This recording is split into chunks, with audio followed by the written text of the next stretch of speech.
No Saber Direito, o tema é a teoria do crime. O professor Leandro Ernesto aborda a infração penal, fato típico, conduta, resultado, nexo de causalidade, tipicidade, ilicitude e culpabilidade. Não perca!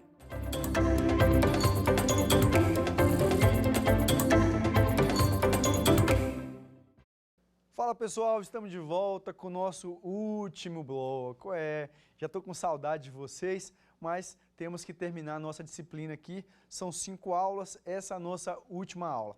No bloco passado, nós estávamos falando, sobre a ilicitude. Nós falamos que a ilicitude é o segundo elemento do crime, que ele o seu conceito é contrariedade a todo o direito, que ele é regido pelo princípio da ratio cognoscente, também chamado princípio da indiciariedade, em que todo fato típico ele tem indícios de ser ilícito. Nós falamos que nós temos 4 excludentes de ilicitude previstas no artigo 23 do Código Penal, que é o Bruce Lee com 3 Es, que é o Bruce Lee do Paraguai, Bruce Lee com 3 Es, que é a legítima defesa, o estado de necessidade, o estrito cumprimento do dever legal e o exercício regular do direito. Essas são as 4 excludentes legais, mas nós temos também um excludente de ilicitude supralegal, que é o consentimento do ofendido. Nós falamos sobre a legítima defesa, falamos sobre o estado de necessidade, vimos que a palavra-chave da legítima defesa é a agressão injusta, atual ou iminente, e aqui nós temos o justo, injusto, colidindo com o injusto.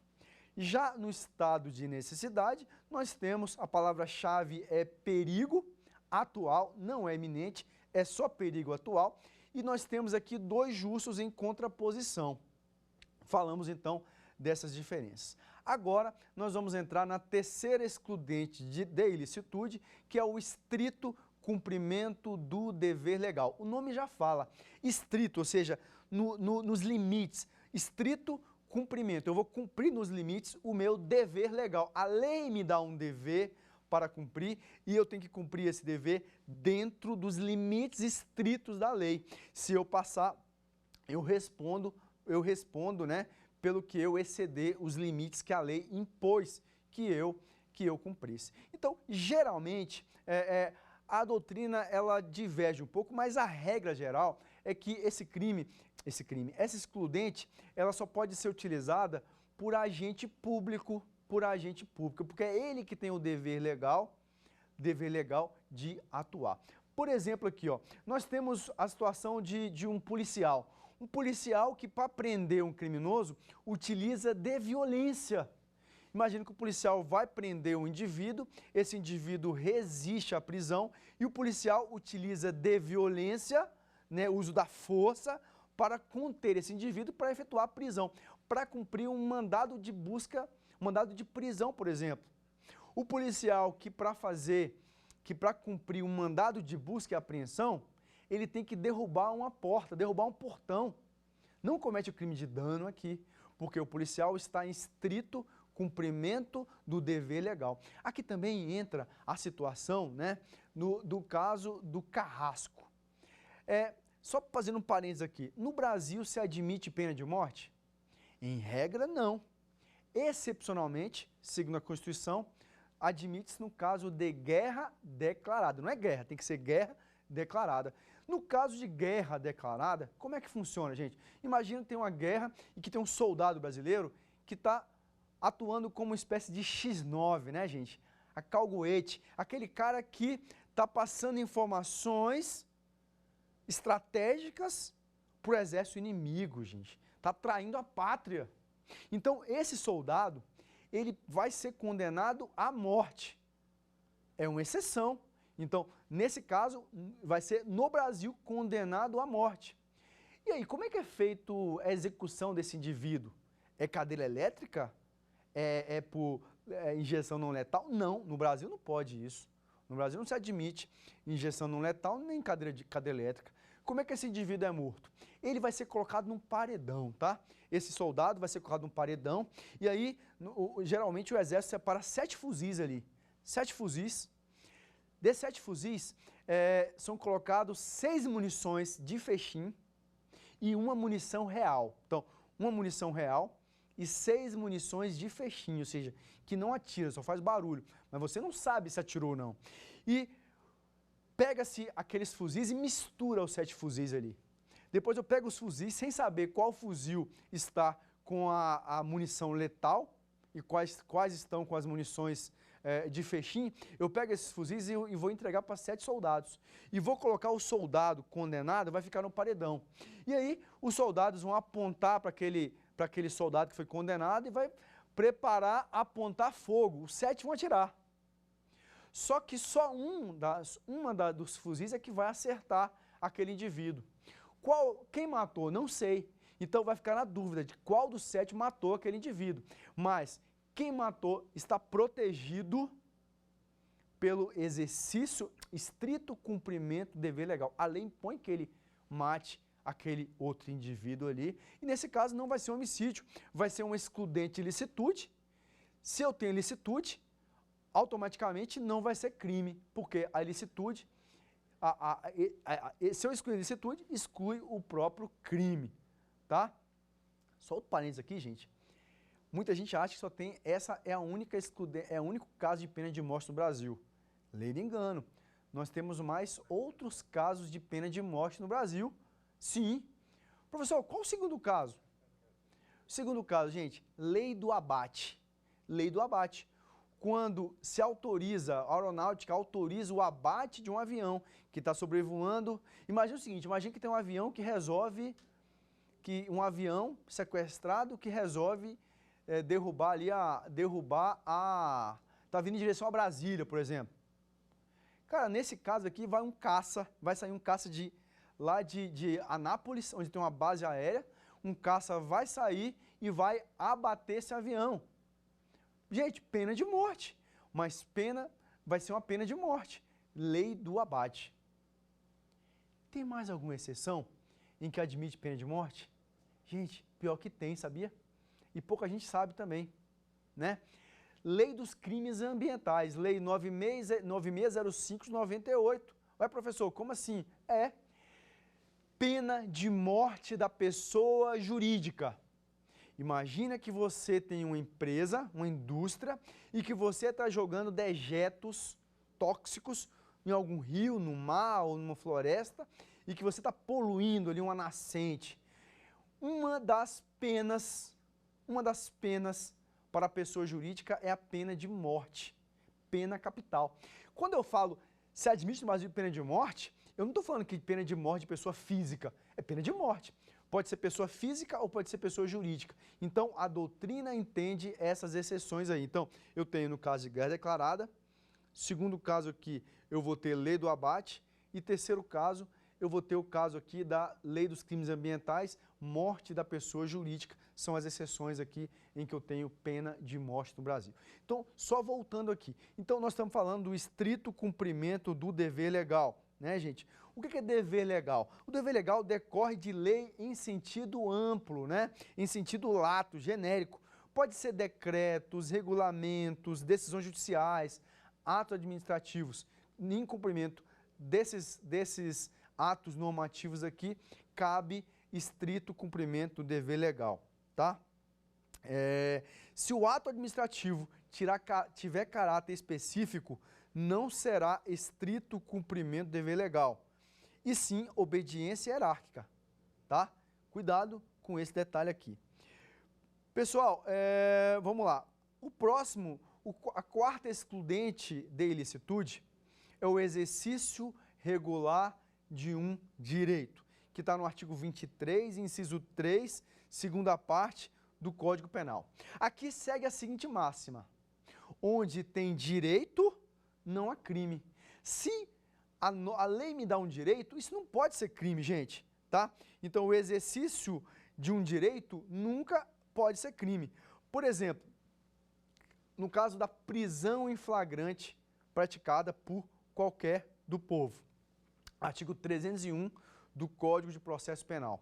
Fala o seguinte, olha só, a polícia deve, aliás, qualquer do povo pode e a polícia deve prender quem tiver em flagrante delito. Aqui, gente, olha só, qualquer do povo, qualquer cidadão pode prender uma pessoa em flagrante delito. Pode, o policial deve. Se o policial não prender, ele incorre em prevaricação, que é um crime. Agora, se um cidadão comum está vendo uma pessoa cometendo um crime, imagina, está tendo um assalto a banco, aí chega o cidadão lá, esteja preso, ele pode fazer isso, gente? Não deve, né, gente? Não façam isso, pelo amor de Deus, mas ele pode fazer? Pode. Está tendo um assalto, uma briga na rua, briga de marido e mulher, o cara quebrando a mulher na porrada, Maria da Penha, o cara vai lá, meu irmão, está preso, e pega ele, prende ele, dá a voz de prisão. Essa prisão é válida. Qualquer do povo pode. E nesse caso, esse cidadão está protegido pelo exercício regular do direito. Outra coisa interessante sobre esse tema aqui, prática de esportes. Imagina que você está praticando esporte, gente. Está praticando esportes. Você está praticando, você tem o direito de praticar esportes. Inclusive, o Estado incentiva você a praticar esportes, inclusive com incentivo financeiro. Então, imagina que você quer lutar boxe. Eu quero lutar boxe. Posso lutar? Posso. Estou ali no ringue com boxe e eu vou e dou um soco e quebro o nariz do meu oponente. Dentro das regras do boxe, estou ali e eu quebro o nariz de uma pessoa, gente. Eu vou responder por lesão corporal? Claro que não, porque eu estou exercendo o meu direito de lutar boxe. Futebol. Estou jogando futebol. Numa dividida eu vou, erro a bola e, obviamente, sem querer, sem dolo, mas eu quero acertar a bola, mas sou perna de pau, erro e acerto a canela do meu jogador adversário. E ele quebra a perna, ou machuca a perna. Tem crime de lesão corporal aí? Claro que não, porque eu estou diante de um exercício regular de um direito. Ok, gente? Os pais que castigam os filhos, dá umas palmadinhas, de leve, claro. Estou falando espancar, dá um tapinha, bota de castigo. Tem crime aí, gente, de lesão corporal leve? Não, porque os pais estão protegidos pelo exercício regular do direito, que exclui a ilicitude, automaticamente isso não é crime. Nós temos também, gente, os ofendículos. Olha só, gente, o que são os ofendículos? Ofendículos, gente, são aquelas lanças que são colocadas, por exemplo, em cima do muro, para que o ladrão não entre. O que é ofendículo? São a cerca elétrica que você coloca na sua casa, para ninguém roubar a sua casa. O que é ofendículo, gente? É aqueles cacos de vidro que coloca em cima do muro para ninguém entrar. Isso são ofendículos, tá? Imagina que um ladrão vai roubar a sua casa, ele vai pular o muro e cai em cima, e fica preso na lança do seu muro, tá, gente? A pergunta é, você que colocou aquelas lanças lá pro ladrão não entrar e ele fica preso ali e se machuca, rasga a perna do ladrão, ele fica preso lá, pendurado, com a perna rasgada e com a lança enfiada na perna dele. Você responde por legítima defesa? Ou responde por crime de lesão corporal? Claro que não. Você está diante de um excludente de ilicitude. Qual? Você está diante de uma legítima defesa ou de um exercício regular de um direito? E aí? Cuidado, gente. Quando você coloca a lança, você instala o ofendículo, instala a lança, quando você instala a cerca elétrica na sua casa, você está diante de um exercício regular de um direito. Agora, quando a lança ou a cerca elétrica está atuando, né? Deu choque no ladrão, ou o ladrão se rasga, machuca lá na lança, você, nesse caso, está em legítima defesa. Então, na colocação, você está em exercício regular do direito. No funcionamento do ofendículo, você vai estar em legítima defesa. Tá certo? Intervenções médicas e cirúrgicas. Cuidado. No caso de uma cirurgia plástica, gente, quem já viu cirurgia plástica sabe que o negócio é feio, né? Imagina uma pessoa fazendo cirurgia do nariz. Cara, o médico vai pegar ali e vai pegar um martelo, é quase que um pedreiro, né? O cara vai pegar assim e vai quebrar seu nariz. Pá, pá! Vai quebrar seu nariz, gente. Perceba, o médico ele vai responder por lesão corporal quando ele quebra seu nariz? Você está doente? Não, você não está doente. E o médico está quebrando seu nariz. Gente, nesse caso, o médico vai estar atuando em exercício regular do direito. Exercício regular do direito. Agora, quando o médico faz uma cirurgia para salvar a vida de um paciente, o médico está em estado de necessidade. Não tem crime ali, por mais que o médico vai estar abrindo a barriga da pessoa, fazendo incisão, vai sangrar. Isso não é lesão corporal, porque o médico está protegido pelo estado de necessidade. E nós temos a chamada causa supralegal de ilicitude, que é o consentimento do ofendido. Gente, o consentimento do ofendido, ele tem aplicabilidade somente em relação aos bens jurídicos disponíveis. Como assim, gente? Bens jurídicos disponíveis. Ou seja, o consentimento do ofendido não atua em qualquer bem jurídico, somente nos bens jurídicos disponíveis, e nós já vamos ver quais são eles. Dissentimento, gente. Ou seja, o que é o dissentimento? A pessoa não concordar, a vítima não concordar. Se a vítima não concordar, se o dissentimento for elementar, exclui a tipicidade. Por exemplo, violação de domicílio, né? Se a pessoa fala assim, ó, eu não aceito que você entre na minha casa, e você entra na casa da pessoa, contra a vontade dela, você vai responder por violação de domicílio, porque o dissentimento é elementar do crime.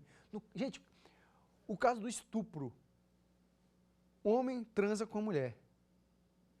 Se a mulher concorda, beleza, não tem crime nenhum. Se ela não concorda, estupro, gente. Perceba, é elementar, o dissentimento da vítima que é elementar. Se a mulher permite, eu quero, beleza, não tem crime nenhum, é amor. É amor, gente. Ou não, né? É só prazer. Mas não é crime. Agora, se a vítima fala, eu não quero, isso vai ser crime, gente, de estupro. Porque é elementar. Agora, se não for elementar, aí vai ser uma causa supralegal de ilicitude. Por exemplo, no furto, gente. Por exemplo, no furto, né? No caso do furto, subtrair para si ou para outrem coisa alheia móvel. Olha só, gente, não é elementar. Por exemplo, se eu te der uma coisa, eu te dou uma coisa, isso não é furto. Mas se você pega a coisa sem eu pedir, aí vai ser furto. Então, não vai entrar aqui o consentimento do ofendido. Tudo bem, gente? Olha só, a pergunta, a integridade física é bem jurídico disponível? A minha integridade física é um bem jurídico disponível? Pessoal, a doutrina moderna entende que sim, tá?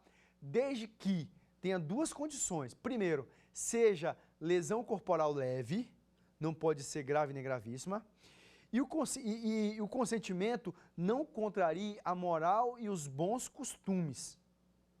Gente, o que é isso? Olha só, gente, presta atenção. Pessoal, tem gente que na hora H, na hora do rally rola, gosta de tomar uns tapas, sim ou não? Me bate, me joga na parede, me chama da lagartixa. Então não tem, gente. Tem gente que gosta de tomar uns tapinhas, né? Tomar uns tapas, umas mordidas, gente. Isso faz parte do jogo de sedução. Obviamente, desde que seja uma coisa leve, isso aí, gente, faz parte, né? Faz parte do jogo de sedução ali, faz parte. É até bom, né, gente? Um tapinha, uma mordidinha, faz parte, gente. O que não pode exagerar, me dá um tapa, o cara vai, espanca a mulher, aí não pode, mas um tapinha, um negócio, isso faz parte. Então os animais fazem isso, faz parte, né, gente? Ok? E aí, se a vítima consentir, me bate, me morde, não tem problema nenhum. Desde que seja entre quatro paredes, só os dois ali, tem problema nenhum, gente. Agora, não pode ir na rua, me bate, tapa na cara na rua, não pode. Aí, contraria a moral e os bons costumes. Aí, mesmo que a vítima consinta, isso aí vai afetar outras pessoas que não são obrigadas a ver esse tipo de comportamento. Então, tem lugar para tudo. Tudo bem, gente? Pessoal, é possível consentimento do ofendido nos crimes culposos? É possível consentimento do ofendido nos crimes culposos, sim ou não? Sim, pessoal. Sim. Quando? Imagine um motociclista, o cara é motociclista, ele convida a namorada, meu bem, vamos passear de moto ali, para eu empinar, fazer umas manobras com a moto, você topa vir comigo? Ela topa. E ela topou. E aí tá lá com ele, a moto cai e os dois se arrebentam no chão. Perceba, eu estou diante aqui, gente, do consentimento ofendido por crime culposo, tá? Então, nesse caso aqui, vai ser um consentimento ofendido para um crime culposo, ok? Pessoal, excesso. O excesso está no artigo 23, parágrafo único do Código Penal, e eu vou responder pelos excessos nas excludentes de ilicitude. Qualquer excesso, quando eu extrapolar os limites, eu vou responder, tá? Cuidado com o chamado excesso exculpante. Excesso exculpante é aquele em que há uma profunda alteração do ânimo do agente, portanto, do medo, do pânico. Por exemplo, imagina que a mulher está sendo estuprada. E aí ela consegue tomar a faca do estuprador, dar uma facada nele. Quando dá uma facada nele, ele cai já no chão e ele já para, já cai no chão já paralisado. E ela continua. Porque o pânico, gente, o pânico, tá, gente? Então, eu estou diante de um excesso exculpante. Aqui tem divergência com relação à tipificação aqui, mas geralmente vai excluir a culpabilidade por inexigibilidade de conduta diversa. Tá certo? É mais comum na legítima defesa. Tudo bem, pessoal?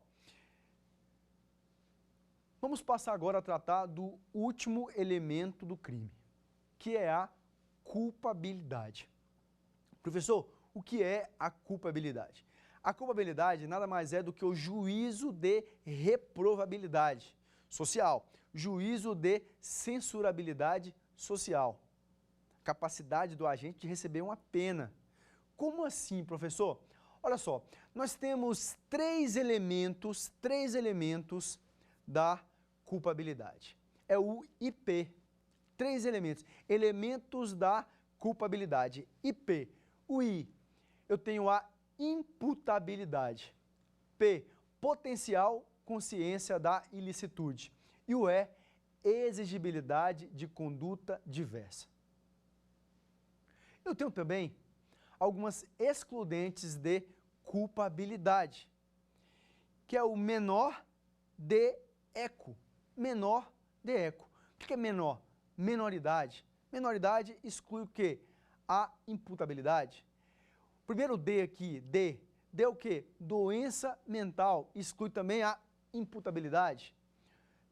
Menor de E. Primeiro E aqui é a embriaguez acidental completa, aquela embriaguez decorrente de caso fortuito ou força maior. Exclui também a imputabilidade. Menor de... Primeiro E aqui é o quê? O segundo E, na verdade, né? O E vai ser o quê? Erro de proibição excusável, invencível.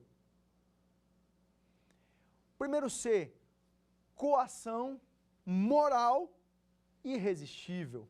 E o O é obediência hierárquica à ordem não manifestamente ilegal, que exclui a exigibilidade de conduta diversa conforme o direito. Então vamos ver cada um desses aspectos. Vamos lá. Primeiramente, vamos falar das teorias, né? Das teorias da culpabilidade, que são muito importantes. Primeira teoria é a teoria psicológica da culpabilidade. Também essa teoria ela foi idealizada por Franz von Liszt, né, e Ernest von Belling, né? Ela tem uma base causalista, ela predominou no século XIX e só se aplica no âmbito do causalismo. Então, essa teoria aqui, ela só se usa no âmbito do causalismo, né? A teoria causalista. Aqui para ela, a culpabilidade é a relação psíquica entre o autor e o resultado, na forma de dolo e culpa. Lembra que nós falamos que na teoria causalista o dolo e a culpa estão na culpabilidade? e não na conduta. Então, voltando aqui, ó, a culpabilidade aqui para essa teoria é a relação psíquica entre o autor e o resultado na forma de dolo e culpa, né? Só tem um pressuposto aqui, que é a imputabilidade, tá? O dolo aqui vai ser normativo, tem que estar na lei, né? E não contém a consciência potencial da ilicitude. A teoria psicológica normativa é a segunda teoria. Essa teoria aqui foi idealizada por Reinhard Frank em 1907. Dolo e culpa também estão na culpabilidade. Também, dolo e culpa, para essa teoria aqui, estão localizados na culpabilidade. Esse aqui tem uma base neocantiana, essa teoria, né? E os elementos aqui, o dolo e culpa, são normativos, ou seja, tem que estar na norma, não são naturais. O terceiro, gente, é a teoria normativa pura da culpabilidade, ou extremada, né? Teoria extremada da culpabilidade, que aqui sim tem uma base finalista, foi idealizada por Hans Fessel. Ela é o responsável da migração do dolo e da culpa, da culpabilidade para a conduta no fato típico. Ela que fez essa migração aqui, essa teoria, né? Aqui, para essa teoria, o dolo passa a ser natural e não mais normativo. Ou seja, o dolo vai ser avaliado pelo juiz, à vontade, e não a lei que vai dizer se tem dolo ou não, né? Aqui não tem uma consciência da ilicitude. E aqui os elementos também aqui vão ser os mesmos que nós estudamos, né? Aqui os elementos já são a imputabilidade, o potencial consciência da ilicitude e a exigibilidade de conduta diversa, o IP. E aí, a nossa quarta teoria, né? E essa que interessa para a gente, é a teoria limitada da culpabilidade. Essa teoria que é a teoria adotada pelo nosso Código Penal. Essa teoria tem base finalista, ou seja, ela segue a teoria finalista, que nós já vimos. Ela tem o dolo aqui, ele é natural e não é mais normativo, porque quando o dolo sai da culpabilidade e vem para a conduta, o dolo passa a ser natural. Tem como elementos o IP, como nós já falamos, a imputabilidade, potencial consciência da ilicitude e a exigibilidade de conduta diversa, né? Quais são as diferenças aqui entre essa teoria para a teoria anterior? É que a diferença está nas discriminantes putativas, tá? Porque na teoria extremada, as discriminantes putativas vão ser erro de proibição. E na teoria limitada, pode ser erro de tipo ou erro de proibição, dependendo do caso concreto, tá? Então vamos lá, o que é mais importante a gente falar? Vamos lá, o primeiro elemento da culpabilidade vai ser a imputabilidade. A palavra imputabilidade quer dizer o quê? Imputar, atribuir, responsabilizar. É a capacidade de imputação, né? É a capacidade de atribuir responsabilidade penal a alguém. Então, olha só, quem é que é imputável? Se eu tenho mais de 18 anos, não sou doente mental e não estou embriagado de forma acidental, eu sou imputável, eu posso responder pelos meus atos. Tá? Então aqui, quais são os casos de inimputabilidade? Ou seja, que não é imputável. Quem é que não pode ser imputável criminalmente? Primeiro, os menores de 18 anos. 2, pessoas que têm distúrbios mentais. 3, pessoas que estão embriagadas de forma involuntária, completamente acidental. Tá? Quais são os critérios da imputabilidade? Nós temos 3 critérios. Primeiro critério, o critério biológico, leva em consideração o desenvolvimento mental do indivíduo. Ok? Aí no caso, tem que fazer, por exemplo, no caso do critério biológico, eu tenho que fazer uma perícia para saber se o indivíduo tem ou não capacidade de entender o caráter ilícito dos seus atos. Se ele sabe ou não o que está fazendo. Tem que ter perícia para isso. O critério psicológico leva em consideração a capacidade de entendimento no tempo da conduta, independente da condição mental da idade. Tá? Aqui é o seguinte, o critério biológico, na verdade, o critério biológico, deixa eu só consertar aqui, gente. O critério biológico, na verdade, eu vou considerar o desenvolvimento mental do indivíduo, e aí o direito bateu na porta da medicina e falou assim, medicina, vem cá, a partir de quando o indivíduo tem maturação cerebral? E aí a medicina falou assim, ó, até os 18 anos de idade, o indivíduo, ele ainda não tem maturidade, ele ainda não tem desenvolvimento mental completo. O nosso cérebro, ele só completa o seu desenvolvimento com 18 anos. Até 18 anos o cérebro está em desenvolvimento, ele para, né? Ele chega à sua maturação com 18 anos. Professor, e aí entra a história da menoridade penal, gente, que é um tema que pode cair na sua prova, que alguém pode te perguntar e você vai ter capacidade de poder explicar melhor sobre esse tema. Olha só, gente, com relação à menoridade penal, né? Ah, vamos baixar, não vamos baixar. Gente, primeiramente, os estudos hoje os constitucionalistas e os próprios tribunais superiores entendem que é cláusula pétrea, tá? Que você não pode baixar a menoridade penal porque é cláusula pétrea. Primeira coisa, tá? Discussão. Mas vamos lá. O direito, ele bateu na pedra de medicina e falou, medicina, vem cá, qual a idade que a pessoa tem maturação? 18 anos. Ok? Professor, o que quer dizer isso? Quer dizer o seguinte, ó. Ah, professor, mas o cara de 16 anos, 14 anos, ele sabe o que está fazendo, ele sabe que está matando, sabe que aquilo é errado. Tudo bem. A discussão não é se a pessoa sabe ou não que aquilo é errado. A questão é a maturidade. Como assim, professor? Gente, na boa, quem tem filho aqui sabe que até o seu bebezinho de 2 anos sabe quando está fazendo uma coisa errada. Sim ou não? Se for bebezinho, gente, cara, quem tem filho sabe, né? Você fala pro seu filho assim, não faça isso. Aí vai lá, a criancinha vai com a mãozinha lá, ó, e olhando pra você, ó. Cara, ela já sabe que tá fazendo coisa errada, ela sabe que aquilo é errado, mas ela tá te testando. Tá testando o pai, tá testando a mãe. Sabe que aquilo é errado. Então a criança sabe que aquilo é errado ou não. Gente, até os animais sabem quando fazem coisa errada, gente. Os domésticos, né? Você chega em casa, encontra seu cachorro com o rabinho para baixo, as orelhas baixadas assim, toda assim, ó. Cara, você bate e fala assim, cara, ele fez coisa errada. Você sabe que ele fez, gente, pode procurar. Aí chega em casa, tá o sofá tudo rasgado, tudo sujo. Então a discussão não é se sabe ou não que fez coisa errada ou não. A discussão é maturidade. Gente, o jovem, o adolescente, ele não tem maturidade. Sabe por quê? Porque o jovem adolescente, gente, ele não consegue olhar o amanhã. Ele vive o hoje. Parece que o mundo vai acabar. Ele não consegue fazer uma prospecção para o futuro. Ele não pensa assim, daqui a 10 anos, como é que eu vou estar? Não, ele quer ver o hoje, ele quer fumar maconha, ele quer curtir, ele quer beber, ele quer correr. Ele acha que tem 7 vidas, ele acha que não vai morrer nunca. Ele acha que é super-homem, super-mulher. E aí dá as merda. A menina acha que pode transar à vontade, que não vai engravidar.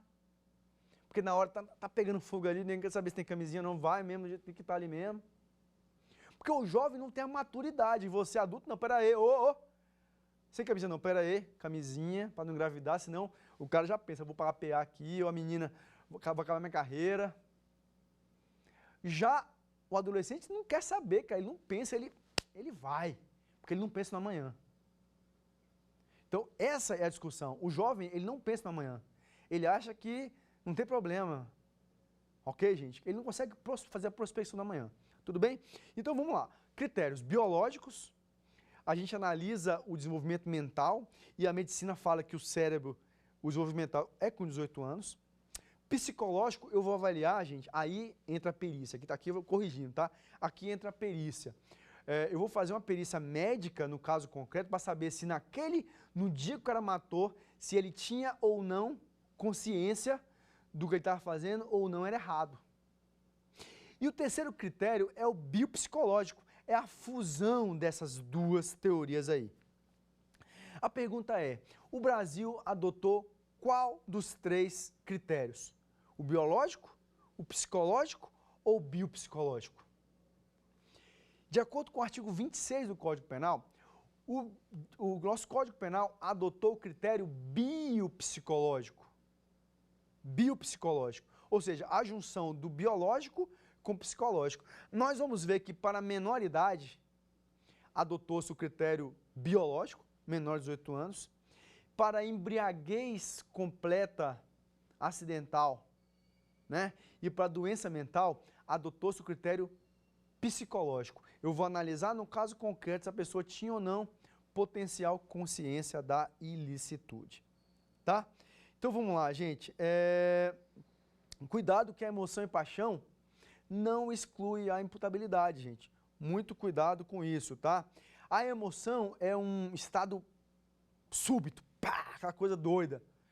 Com isso, finalizamos a nossa aula e vamos agora chamar o quiz.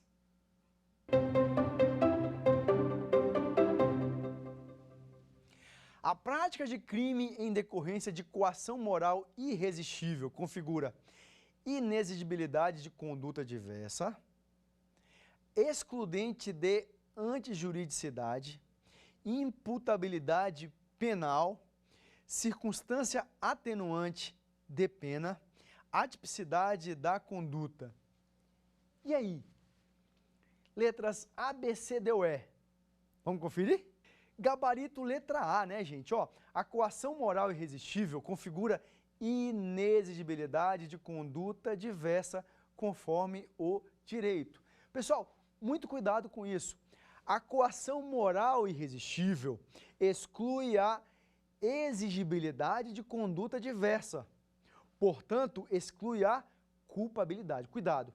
Coação moral irresistível está na culpabilidade. Coação física irresistível exclui a conduta, exclui o fato típico. Cuidado com a localização. Da mesma forma, erro de tipo, em regra, exclui a conduta, desde que seja irresistível. Já o erro de proibição, em regra, exclui a culpabilidade, a potencial consciência da ilicitude. Vamos para a próxima questão.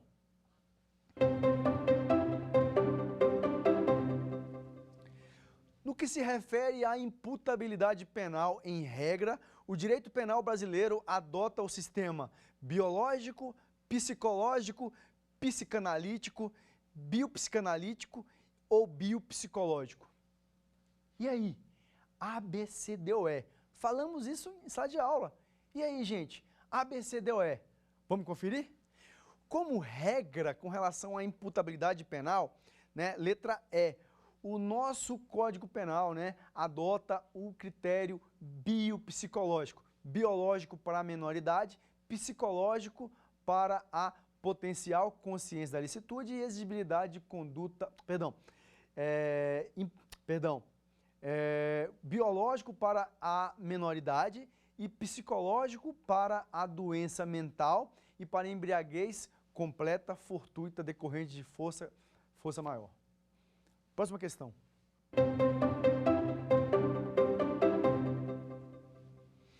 Configura a hipótese de excludente de culpabilidade. A. Exercício regular de direito. B. Estado de necessidade. C. Arrependimento eficaz. D. Estrito cumprimento do dever legal. E letra E. Inimputabilidade.